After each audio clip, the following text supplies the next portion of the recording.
On the afternoon of August 14, 1958, the temperature on the old Tucson set reached 105 degrees. Rio Bravo had been filming for 6 weeks, and tensions were escalating. Warner Brothers executives were pressuring director Howard Hawks regarding budget overruns in the shooting schedule. They wanted the film completed in 8 weeks, but Hawks believed he needed at least 12 to do it justice. The stress was immense, and Hawks was beginning to crack. John Wayne had just completed the 7th take of a scene where Sheriff John Chance confronts a group of ranchers. It was a straightforward scene. Wayne walked into a room, delivered his lines, and established his authority. However, Hawks was not satisfied. He called cut and stepped onto the set, clearly frustrated. "Duke, what are you doing?" Hawks asked, his voice echoing across the soundstage. The cast and crew, around 40 people, halted their activities. You could feel the tension spike. "I'm playing the scene," Wayne replied calmly. "What's the problem?" "The problem is you're doing the same thing you always do. The same walk, the same voice, the same mannerisms. It's John Wayne playing John Wayne again. Where's the character? Where's the sheriff?"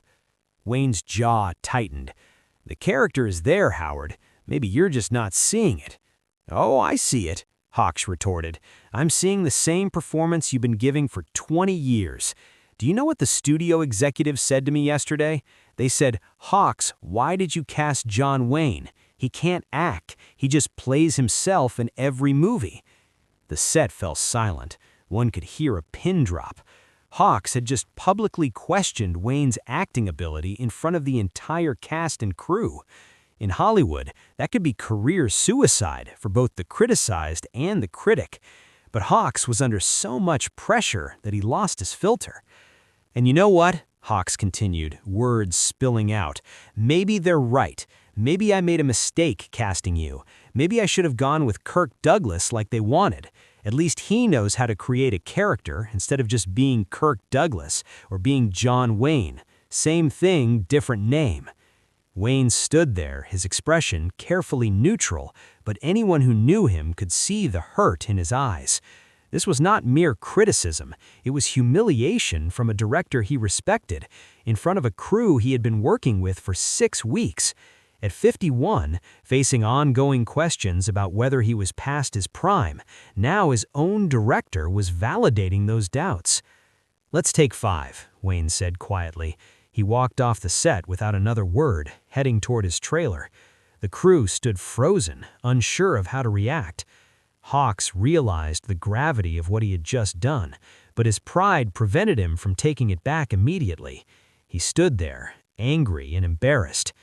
Dean Martin, who had been watching from the side of the set, had seen the entire exchange. He understood something that Hawks, caught in his stress-induced tunnel vision, had failed to grasp. What had just happened could jeopardize the entire production. Wayne was the star. If he walked off, Rio Bravo would be finished. Warner Brothers would shut it down, fire Hawks, and sue everyone involved. More importantly, Dean saw a friend being hurt, a friend who had defended him when the studio wanted to replace him, a friend who believed in him when no one else did. Dean Martin did not stand by and watch his friends get torn down, by studio executives, by mobsters, or by directors having a bad day. Dean walked onto the set, directly to where Hawks was standing. His voice was casual, almost friendly, yet it resonated throughout the soundstage. "Hey Howard, can I ask you something?" Hawks turned, still agitated. "What is it, Dean?" "I'm curious about something you just said, about Duke not being able to act, about him just playing himself in every movie. You've directed a lot of movies, right? A lot of great movies."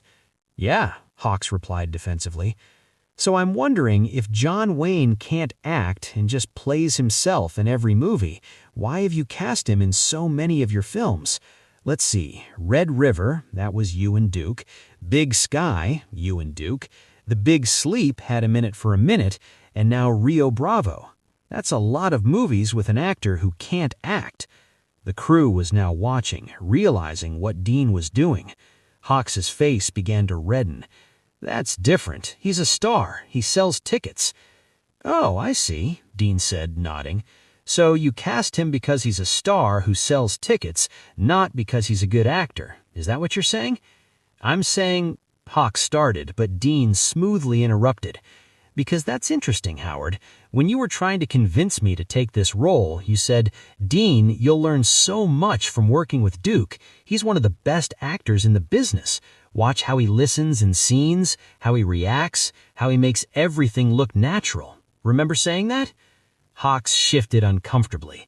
I was trying to get you to sign on. So you lied to me, Dean asked, his smile unwavering.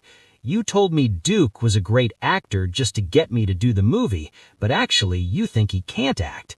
Wow, Howard, that's some serious dishonesty. I'm going to have to reconsider whether I can trust anything you say. That's not what I meant, Hawks said, frustration creeping back into his voice.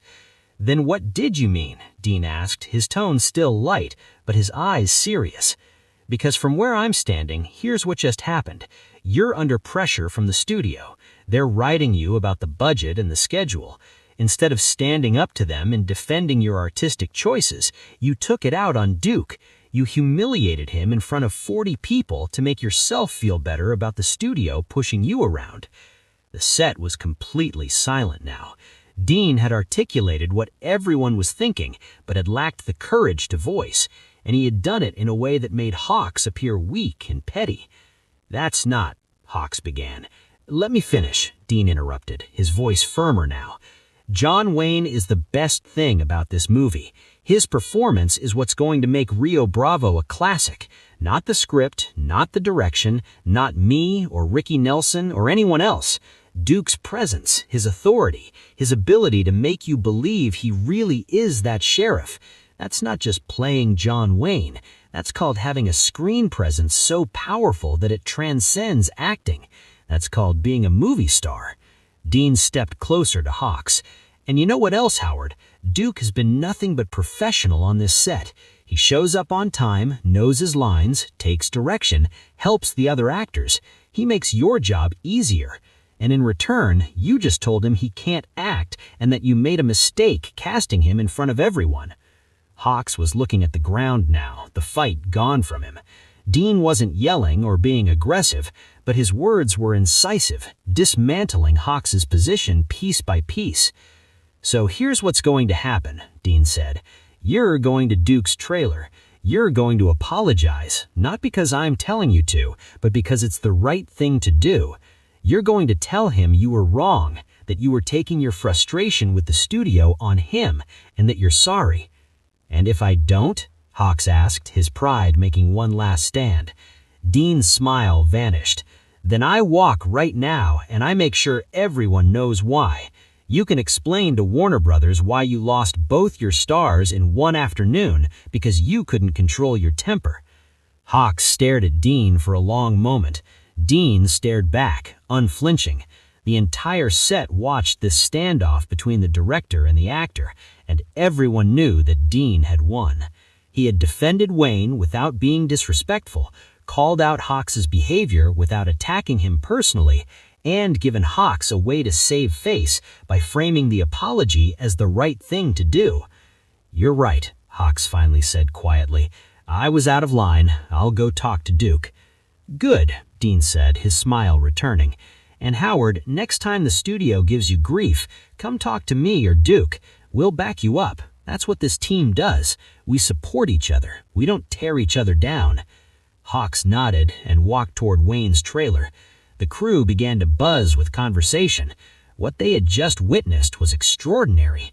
Dean Martin had stood up to a legendary director, defended his co-star, and done it in a way that actually improved the situation instead of making it worse. 20 minutes later, Hawks and Wayne emerged from the trailer together.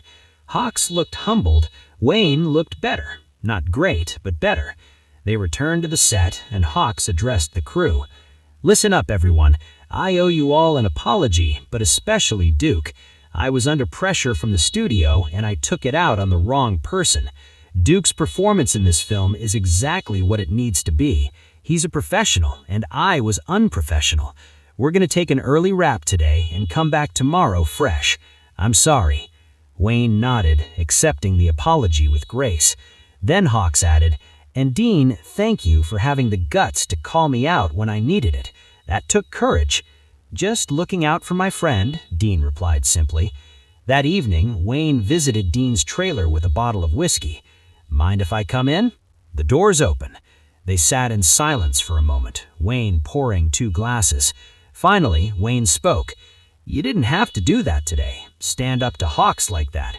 "Yeah, I did. He was wrong, and somebody needed to tell him." "You could have lost the job. Hawks could have fired you on the spot." "Maybe," Dean acknowledged, "but some things are more important than a job, like not letting a friend get torn down for no reason." Wayne took a sip of his whiskey. "Why did you do it, Dean? Really?" Dean thought for a moment. "Because you stood up for me when the studio wanted to replace